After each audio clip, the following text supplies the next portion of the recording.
Halloween is my favorite time of year. More than anything, I just love decorating my front yard. It started when I was a kid. My parents always had elaborate decorations, and I kept the trend going with my own family. It bonded us, and I love doing it. On top of that, my neighborhood has a bit of a reputation for going all out at Halloween time. It was the perfect fit. Each year, there was an informal competition between the houses on my street.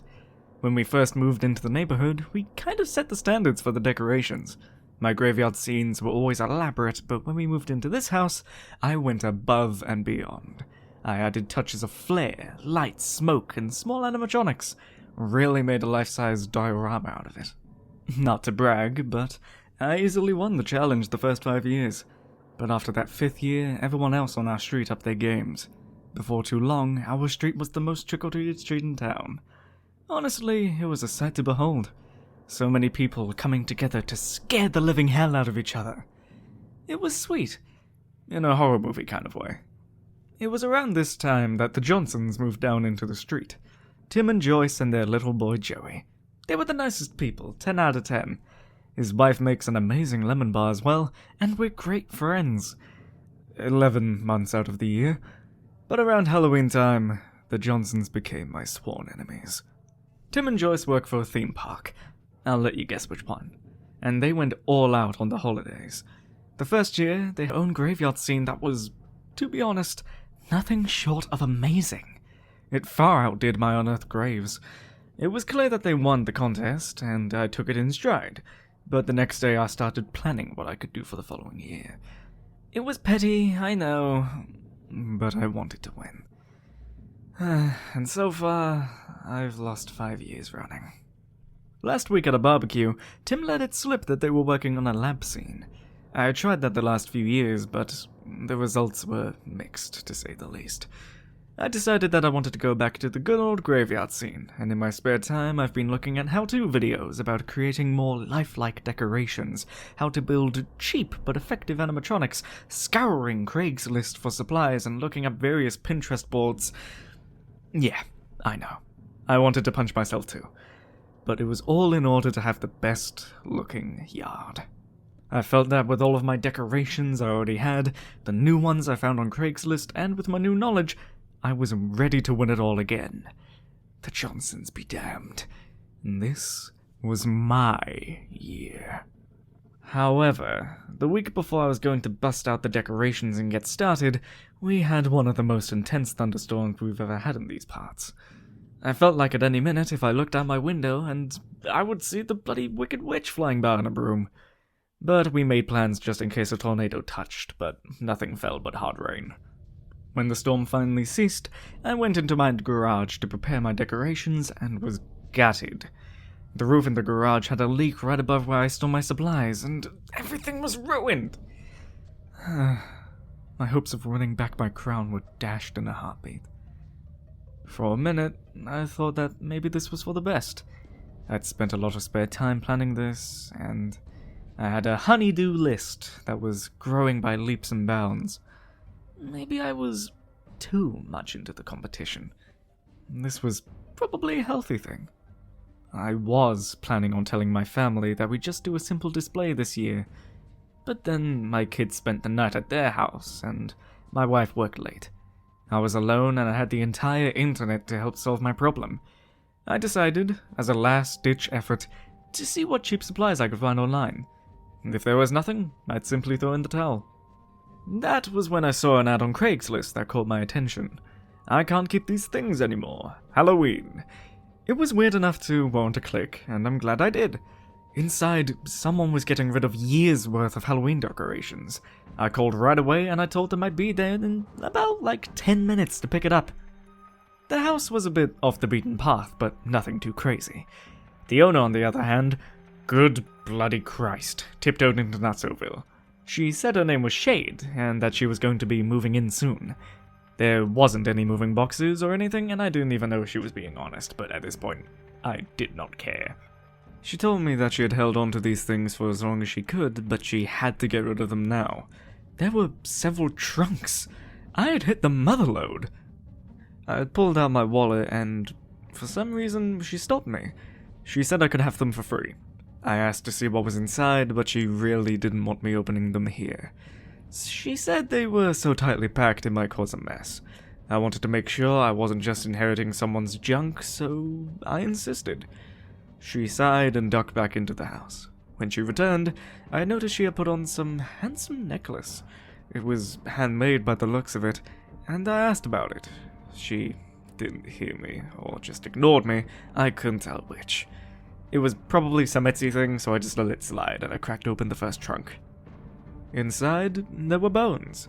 Not a complete skeleton, but odds and ends. Some cloaks, cauldrons, headstones. It was incredible. There was some high-quality stuff in there. I asked if she wanted anything for them, and she just said no. I shrugged, loaded them into my truck, and thanked her for the supplies. She muttered something under her breath that I couldn't make out, and then slammed the door in my face. I wanted to get far away as I could from shade as possible, so I just bolted home. When I got there, I dragged everything into the garage and unloaded it all. It was better than I could have hoped for. There were at least 5 full skeletons, 2 witch hats, a few brooms, lanterns, and vials with red, blue, and green water in them, and so much more. I sketched out the design I wanted for the yard, and I was pleased with myself. I might not have the animatronics I wanted, but these looked so good that I might not even need them. I had started setting up the yard when my wife got home with the kids. They were jazzed by the props, but my wife was confused. I told her about all my old supplies and how they got ruined in the storm, and I got all these lovely jubbly things for free. I told her it was a kismet. She seemed dubious, to say the least. I swore that I hadn't spent a dime on one, and I saved all the cost of the gas to pick them up. As an added bonus, we got 5 new steamer trunks for free. They could be antiques, and hey, we could sell them. Not gonna lie, she was put off by the whole thing. They looked too real, and it made her kinda sick to the stomach. Something about all of this was off to her. I assured her it was nothing, though. I thought if I showed her the trunks, she might come around, and obviously she didn't. She was looking over them and agreed that they were old, but they made her feel worse. Along the side of the trunks, she noticed something carved into the wood. It was a cross inside of a circle, inside of a triangle. I just told her it was probably some old identification thing. Maybe it was from the hobo code of the 1930s. Well, by any means, these trunks looked that old. But she didn't want to hear it. She told me that I could keep these for this year and then get rid of them. It was too much, she said. Everyone would think we'd robbed a crypt or something. Hell, I must have spent all day working on my scene. 2 skeleton witches raising the bodies of a few fallen comrades, crawling out of the grave, while 2 minions held lanterns. Because next thing I knew, the sun was gone and my porch light was kicked on. I sat back and admired the scene. It was good, and it looked real. I grabbed a lighter and lit up all the lanterns. The orange gave the whole scene an eerie glow. The final touch, I placed those witch hats on the skeletons. It looked unsettling. I loved it. Before I was done, Tim came jogging by. He stopped and let out a whistle. He was impressed. He asked if he could get a closer look at the skeletons, and I let him. He messed around with the bones and looked them up and down. He shook his head. "These are amazing," he said. "Thank you," I said, beaming. "Picked them up this morning." "From where exactly?" "Ah," I said. "A magician doesn't reveal his secrets." "Well, looks like I have to pull out all the stops," he said, nodding goodbye, and continuing with his jog. As he ran away, I muttered half-jokingly, "So long, Nemesis." I went inside for a few beers, some TV, and a deep, satisfied sleep. A few hours later, 3 in the morning to be exact, my daughter started screaming from across the house. I dashed up and I found her outside her bedroom door in tears. I asked what was wrong, and all she could say was that someone was looking in her window. I grabbed a bat and I went out to the front door. There wasn't anyone there, but someone was looking into her window. It was one of the skeleton witches. I walked over to the decorations and looked down at the ground. There were footprints around the window, and it looked like the skeleton had been dragged from where they've been. I figured the neighborhood kids were pulling a prank, the little buggers that they are. and it wouldn't be the first time they messed around either. I dragged the skeleton back to its spot, and I went back inside. The next day, when I went out for work, I noticed that one of the skeletons was on the ground and it seemed to be moved again. His bones were a bit more scattered than they were before. Again, there were footprints, but nothing much else. I thought about getting security cameras, but then I just remembered how much they cost. I'm not exactly minted with money, and this was just a temporary problem anyway, so in less than a month, this would all be over. That night, at around midnight or so, I was sitting in my living room, half paying attention to whatever Netflix show I was watching, and mostly just bullshitting around online. That's when I heard something outside moving. I glanced up and I nearly had a heart attack. Someone had put the witch skeleton in the living room window. I bet it was those kids. After I collected myself, I listened and heard hushed whispering outside in the front yard. And I was right. The kids were still there. I decided to repay the favor and scared the living hell out of them. I went round the back and snuck outside. It was colder than I thought.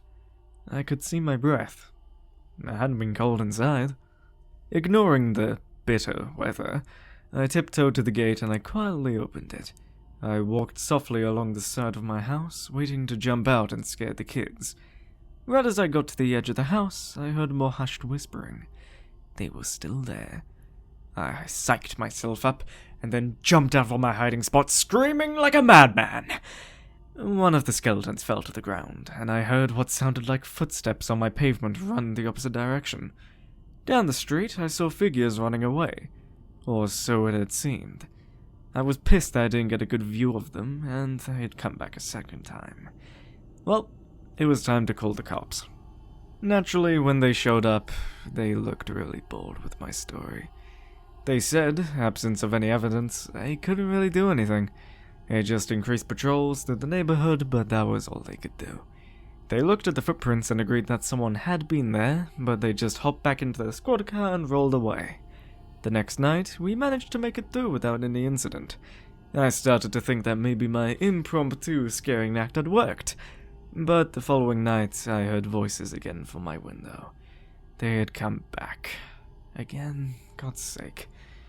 Anyway, instead of scaring, I called 911 and waited for the red and blue lights to come cruising by. When they finally did, 3 hours later, the kids had left. It was the same cops as the night before, and they looked less than amused. They again assured me that they would roll more cars nearby, but they honestly didn't expect to catch anyone. They suggested that I consider moving the figure in at night, or maybe getting a motion detector for the front porch. Well, again, I'm not exactly minted with money. At this point, my wife wanted me just to take down the decorations. They weren't settling her, the kids weren't thrilled with them, and the idiots in the neighborhood kept messing with them. I heard her, but I was also pretty adamant that these were isolated incidents, and they will die down when the rest of the neighborhood's decorations went up.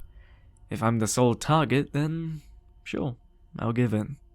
She told me fine, but I could tell she wasn't happy with me. I promised that if something else happened, I would take them down. She said not only would I take them down, but I would agree to get rid of them. And of course, I agree. For the next few days, things were fine. Bliss. Just perfect. I felt like I'd vanquished the teens with the increased police presence. The decorations didn't move, my kids warmed up to them, especially when I added some fun lights around them to lighten up the mood. Even my wife had to admit that things were better. Everything was just grand.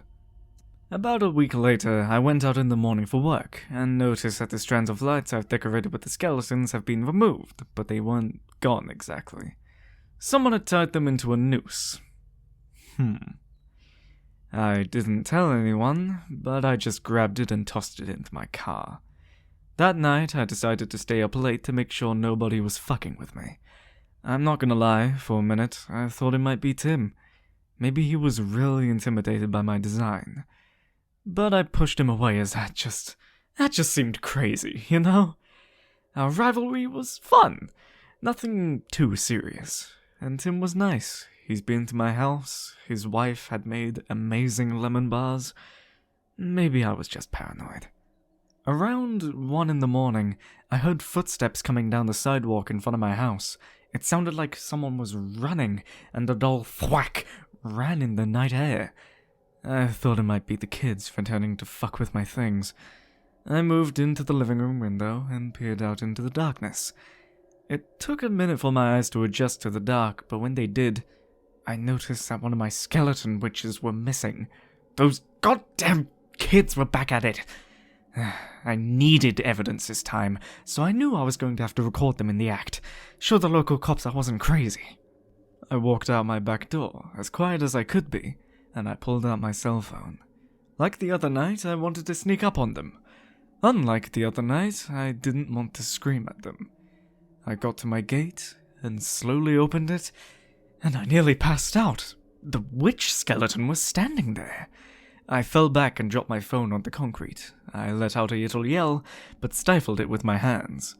For some reason, I expected the skeleton to move, but it just stood there, the empty eye sockets staring forward. I stood up, dusted myself off, and slid past the skeleton. I hit record on my camera and prayed my scared yelp hadn't scared away the teens. When I got to the end of my house, I edged my phone around the corner and looked at the screen. I was expecting to see a few teens laughing and moving shit around. The camera lens struggled to focus, and when it finally did, I didn't see any teens. There was no laughing. There wasn't anything at all. All of the decorations were gone. I walked out from behind the house confused. I'd stumbled over to the lawn and saw footprints all over, but nothing else. Where the hell had everything gone? Just then, I heard footsteps running away from where I just came from. I ran around the house and stopped, stunned. The skeleton that was standing near my gate was gone too. I felt a chill go down my spine. Maybe, just maybe, this wasn't the neighborhood kids just fucking with me. I heard what sounded like a cackle coming from my front lawn, and then saw orange in the reflection of my car's windshield. I walked back to the front of the yard, and I saw that my lawn was on fire. Only it wasn't just a random blaze. It was by design. It was a cross inside of a circle, inside of a triangle. Just like it was on the trunks. I grabbed my hose and I was going to spray the ever-loving shit out of the fire, but as quickly as it turned on, the fire just went out. I heard a faint cackle again. This time it sounded like it was on my roof. I didn't want to see what was up there. I ran back into the house and I locked all the doors. I stayed up for hours. The following day, I was a wreck, but I didn't want to scare my family. I told my wife she was right. Those decorations were weird, and I decided to take them down last night. She was happy at first, but then looked out the front window and frowned. "Real funny," she said, flipping me off. I went to the window and opened it wide. They were all back in the same places they had been, except for the two witch skeleton skulls that had been turned. One faced my front window, and the other was looking off down the street. I felt a chill run down my body. All day at work, I couldn't shake what happened. I googled the cross inside of a circle inside of a triangle picture, but didn't find much at first. But 20 or so pages into the search, I found something that made my heart race. The webpage said that the drawing was related to witchcraft. Specifically, it was a symbol often carved into the coffins of witches that had been burned at the stake. But these symbols were old, like 1600s old. I thought it was just that the symbol kept the witches' remains from acting up again. If the coffins had been opened, the witches would be free to cause havoc. As long as they were sealed and marked, things were fine. But if they were released, my mouth went dry.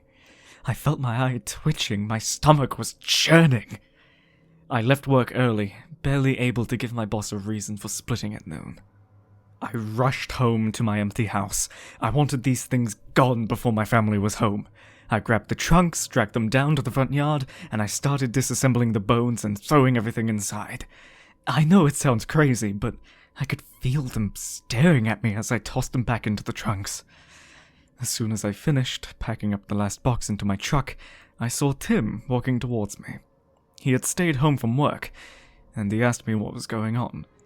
Oh, the kids didn't like these. Too scary. Decided to take them down, you know? They were pretty realistic. Plus, kids in the neighborhood were messing with them every other night, moving them around and shit. I don't want to deal with that anymore. Tim started to laugh. That makes sense now, he said. I thought I saw one of those things walking down the street the other night. What? I came down for a glass of water, and it looked like one of them was walking down the street. I was spooked at hell at first, but realized it was just crazy. It was probably those kids messing him around. I forced a smile, but I wanted to die. Yeah, they were giant assholes. I found them all over. I think I'm going to wait until closer to Halloween to put my stuff out. I don't want you to look out and see a mad scientist rolling down the street at midnight. I forced a laugh. Hey, he said, if you don't want these, can I take them off your hands? I really admired the craftsmanship. I wanted to win the decorating contest, but not that bad. I feigned a frown. I wish you would have asked me earlier. A buddy at work is taking them. Damn. Well, at least they're going to a good home. Yep. I slammed the gate to my truck and said goodbye. I drove back to Shade's house, and, not surprisingly, she had moved out. The place looked as sinister as it had before. Worse now, because it had been abandoned. Fuck it! She's getting these things back! I backed my truck into her driveway, and I went to go get rid of the trunks. When I opened the gate, I felt a pain in my stomach, and my head started pounding. Normally, I would have been laid out by the pain, but I fought through it and quickly unloaded the trunks into Shade's empty driveway. I don't care how they landed, only that they weren't near me. I thought I heard one of them crack when it hit the ground, but I didn't stick around to find out. I hopped back into my truck and took off. I swear, as I drove away and I glanced in my rearview mirror, I saw the skeleton witches standing in the driveway. Maybe I was seeing things, but I didn't care. They were gone and out of my life. Things were fine for the rest of the month. Halloween came and went, the Johnsons won the decorating contest again, and my family had an amazing time trick-or-treating. My wife was pleased that the skeletons were gone, and I just tried to forget they were ever there. Things went back to normal. What's odd, though, is every so often when I'm up late and the wind starts to howl, I swear to God, I hear cackling.